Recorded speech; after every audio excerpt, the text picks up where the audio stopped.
Hi, Brian. Great to have you here for the interview. Thank you for joining me. Thank you. Good to be here. So, tell us about your role at Microsoft. What are you doing? Okay. Well, I'm director of open source strategy, and there are really two sides of that coin. One is working with groups inside Microsoft to ensure that they are looking at open source in view of their business and the needs of their customers and making thoughtful decisions. And the second is talking to people, working with people outside of Microsoft to communicate what we're doing, how we're thinking about it, and hopefully to engage them in a dialogue that makes us a little smarter. So, at Microsoft, you built up a team that dedicatedly deals with open source. Um, who are some great people in your team and what are they doing?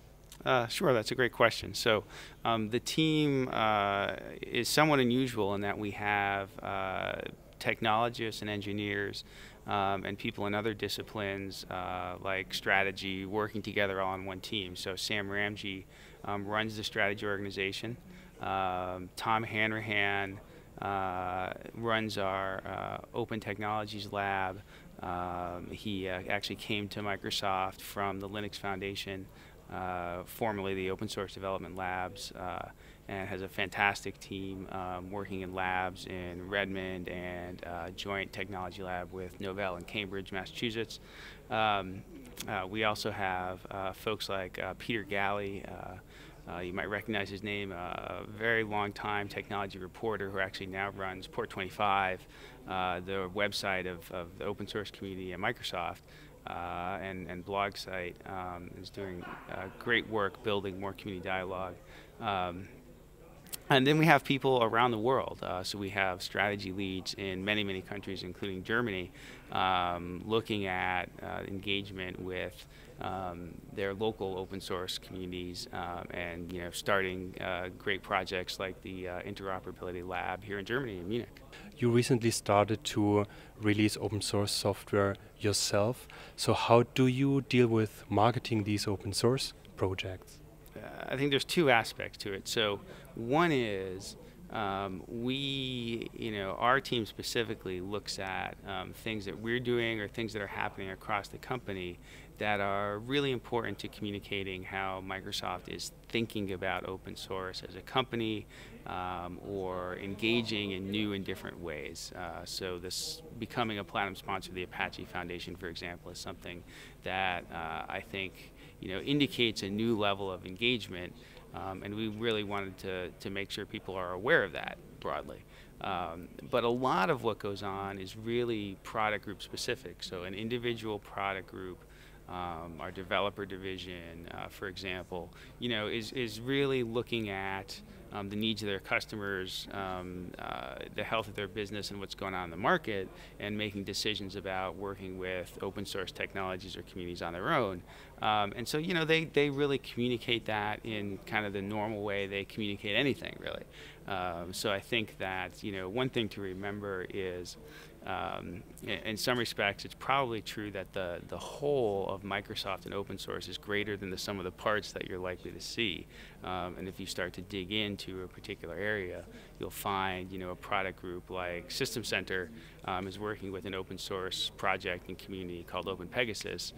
It's an important part of their product strategy, but it's not necessarily something that there's some sort of dedicated, marketing campaign around that is intended to reach everyone in the world, as opposed to people who actually use, the System Center product as IT administrators.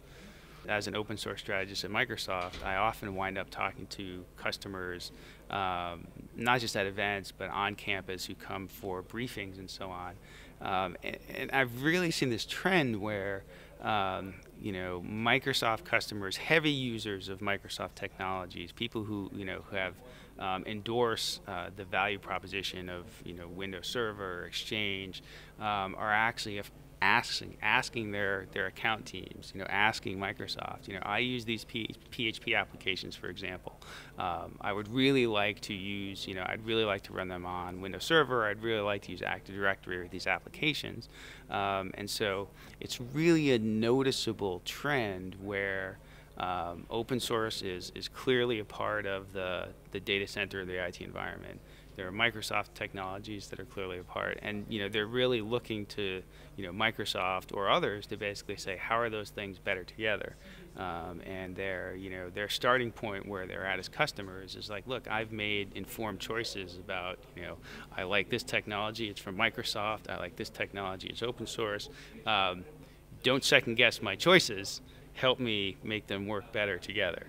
I think there's an opportunity there, which I'd encourage, folks who are open source businesses to think about, because, it's had a big impact, at Microsoft on, really making clear to, the folks who, our sales folks, and they're the folks who also have to compete with other products, but it's really demonstrated that working with open source is also an opportunity for them. It's not all about competition. It can really be about making your customers happy. What do you tell those people who say that Microsoft is publicly embracing open source only because they want to avoid problems with the European Commission, for example? How can you show that it's a real commitment that you are making and that you understand the value of open source? So I think I would say, is your starting point, if you're asking this question, do you believe that there's value in open source?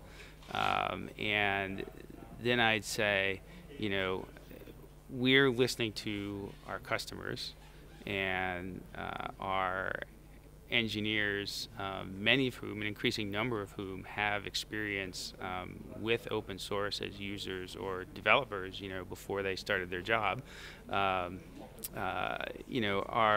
kind of looking at the same things you are, and saying, we see a lot of adoption of PHP applications, and we're, running it in a test lab, or we're going to PHP conferences and understanding, why do users like it, what's going on in that community, and obviously working with the PHP community is something that's been going on for a while at Microsoft, probably over a year now, and it's just continuing. It's leading to very pragmatic, customer-focused decisions. So I can't tell someone not to be skeptical if they feel skeptical. That's a decision they need to make.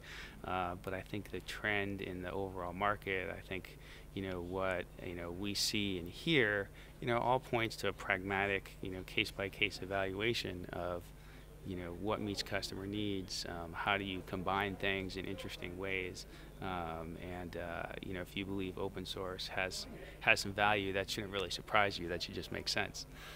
From a personal point of view, what is the one single thing that you like most about open source software? I was at an event at Harvard, kind of a roundtable where the folks at the Berkman Center had invited me to talk about open source strategy in Microsoft, and it was being recorded. It's online, and at the end, computer science professor says, I waited until they turned the cameras off, turned the recording off, because I didn't want to be rude. But you and your colleague here from Microsoft were talking about Microsoft's open source strategy for a while, and you seemed pretty excited about it. And I've been doing software development a long time, and it actually sounds like basically what Microsoft did in the late 1980s, when your openness to third-party developers, was really what made you interesting and differentiated you. And so why do you think this open source strategy is so cool if it's basically the same? And I said, that's why I think it's cool. I think that democratizing development is a thing that's really exciting to me. And personally, if I think back to when I was first writing code, 10 years old, I didn't have a modem, never mind the concept that you could actually interact with others and it could be a social activity. When I think about that late 1980s period when Microsoft which at the time was pretty innovative, giving away the SDKs for free and API documentation for free, was really enabling this explosion of little businesses to build applications.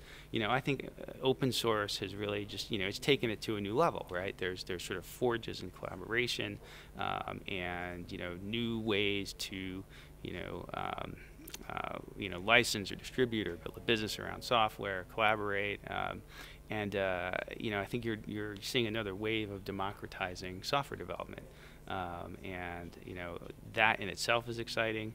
And I think if Microsoft can play a role in helping that grow, that's I think it's both exciting and it's kind of personally fulfilling. And I think at the end of the day, it's also probably good business. Great, thank you very much, Bryan. My pleasure.